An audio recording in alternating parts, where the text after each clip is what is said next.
आप सभी श्रद्धालुओं को वैकुंठ चतुर्दशी की मंगलमय शुभकामनाएं। यह दिन भगवान विष्णु और भगवान शिव दोनों की संयुक्त आराधना का अद्भुत पर्व है।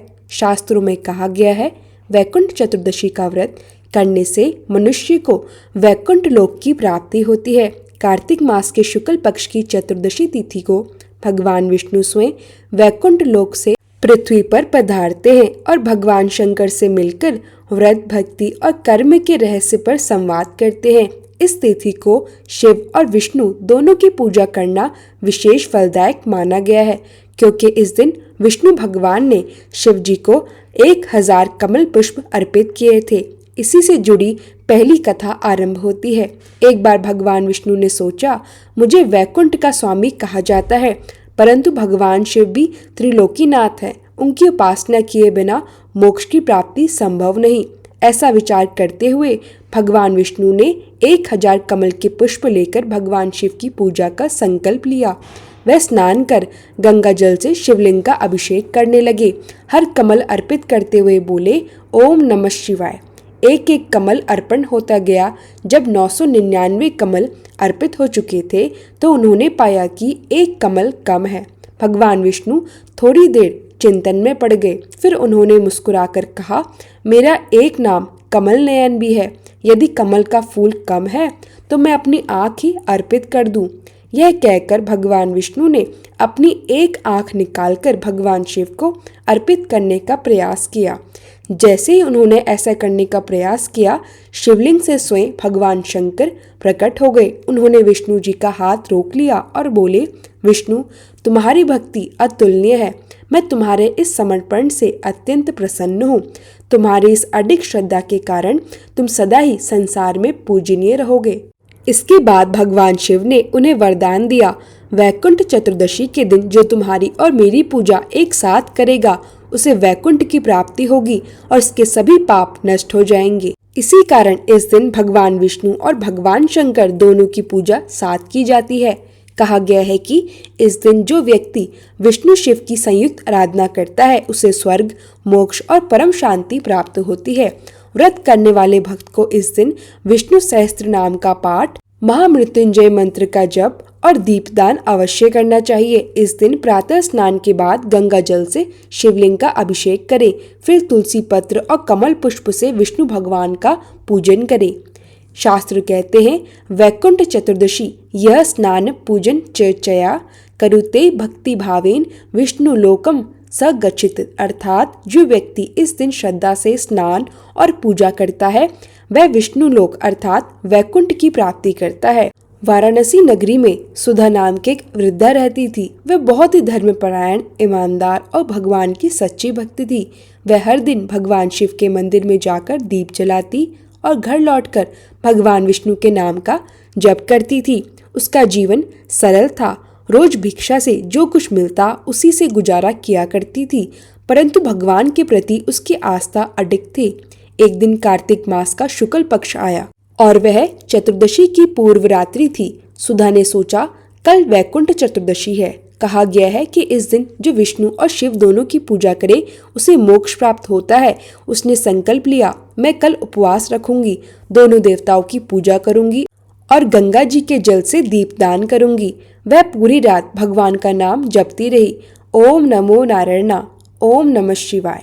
सुबह होने से पहले ही वह उठी, स्नान किया, फटे पुराने वस्त्र पहनकर भी अपने मन में बड़ी भक्ति लिए गंगा घाट की ओर चल पड़ी।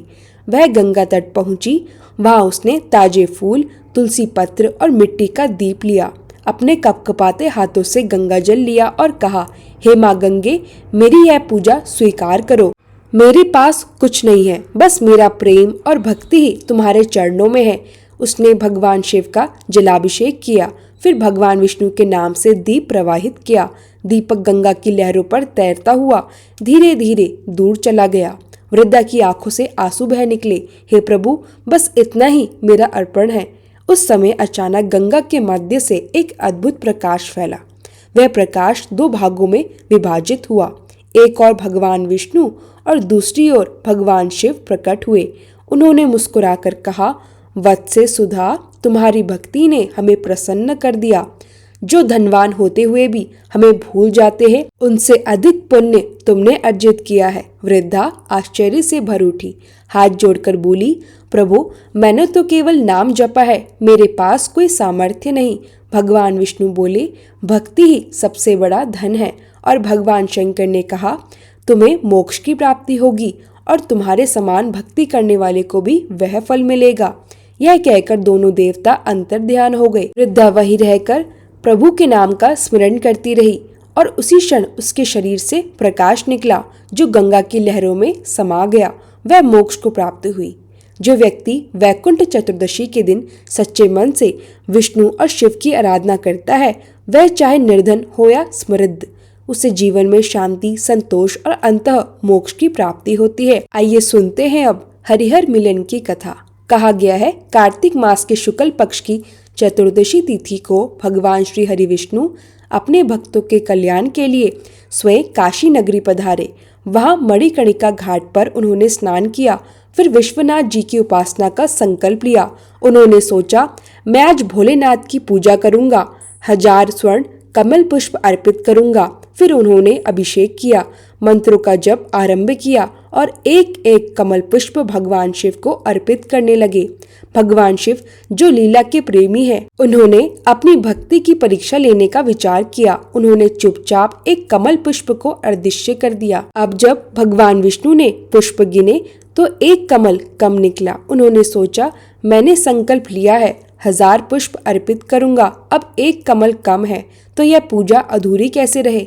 फिर तुरंत उनके मन में विचार आया, मेरी आंखें भी तो कमल के समान है, मुझे कमल नयन और पुंडरीकाक्ष कहा जाता है, तो क्यों ना मैं अपनी एक आंख ही अर्पित कर दूं। यह सोचकर भगवान श्री हरि ने अपनी एक आंख निकालने का प्रयास किया। उसी क्षण भोलेनाथ स्वयं प्रकट हो गए। उनकी आंखों से करुणा झरने लगी। उन्होंने कहा, हे विष्णु, आपकी भक्ति अप्रतिम है। आपने अपनी एक आंख अर्पित करने का संकल्प लिया, इससे बढ़कर प्रेम का उदाहरण नहीं हो सकता। भगवान शिव अत्यंत प्रसन्न हुए। उन्होंने आशीर्वाद देते हुए कहा, आज का यह दिन अब से वैकुंठ चतुर्दशी कहलाएगा। जो मनुष्य इस दिन व्रत रखेगा, पहले आपकी पूजा करेगा और फिर मेरी, उसे वैकुंठ लोक की प्राप्ति होगी। इसके साथ ही भगवान शिव ने भगवान विष्णु को करोड़ों सूर्य के समान तेजस्वी सुदर्शन चक्र प्रदान किया। उन्होंने कहा, यह चक्र तुम्हारा दिव्य अस्त्र होगा, इससे तुम धर्म की रक्षा और अधर्म का नाश करोगे। भगवान विष्णु ने नतमस्तक होकर आभार प्रकट किया। वह बोले, प्रभु, आपने मुझे जो यह वरदान दिया, यह सदा संसार के कल्याण के लिए रहेगा। उस दिन से यह परंपरा चली कि वैकुंठ चतुर्दशी के दिन भगवान विष्णु और भगवान शिव की एक साथ पूजा की जाती है, इसलिए इसे हरिहर मिलन दिवस भी कहा जाता है।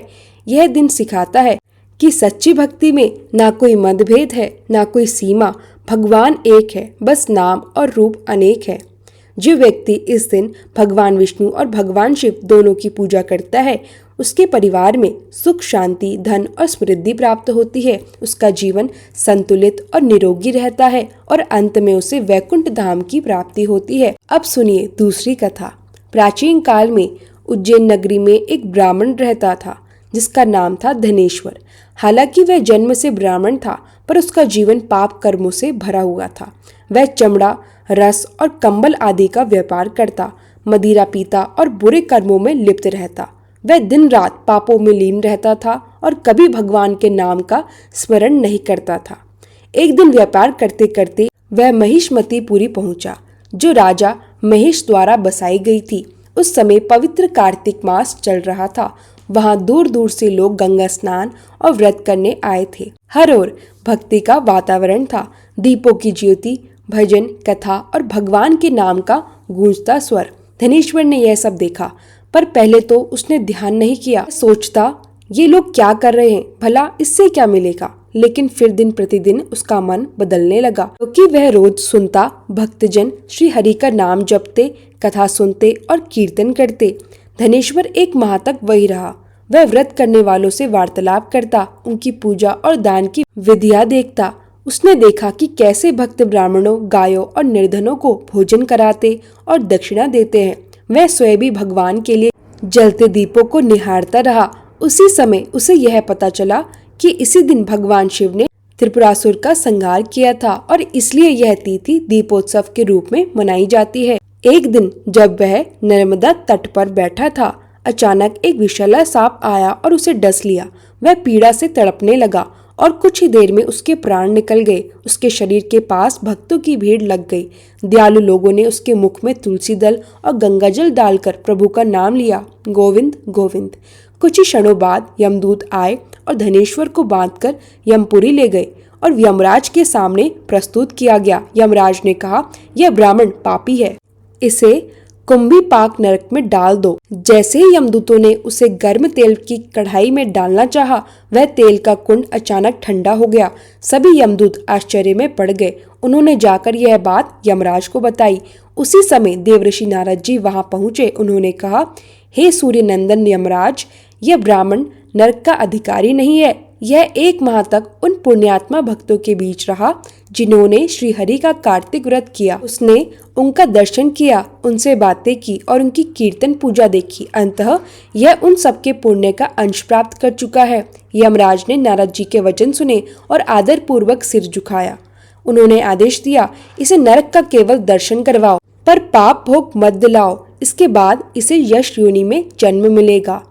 यमदूतों ने वैसा ही किया। धनेश्वर को नरकों का दर्शन कराया गया और फिर यशलोक में भेज दिया गया। वहां जाकर वह कुबेर का अनुचर बना और घनश्याम नाम से प्रसिद्ध हुआ। भगवान की कृपा से उसका पाप समाप्त हो गया और आगे चलकर वह भक्ति के मार्ग पर लौट आया। हे प्रभु, जैसे आपने धनेश्वर को नरक के दुखों से मुक्त किया, वैसे ही जो व्यक्ति यह कथा सुनता, कहता है या श्रद्धा से हुंकार भरता है, उसके पाप भी नष्ट हो जाते हैं।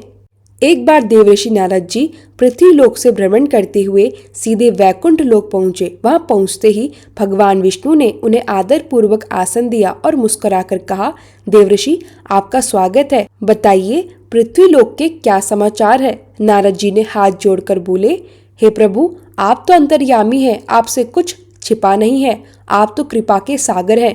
पर मैंने पृथ्वी पर एक बात देखी जो मुझे बहुत सोचने पर मजबूर कर रही है। भगवान विष्णु ने कहा, बोलिए नारद, क्या बात है?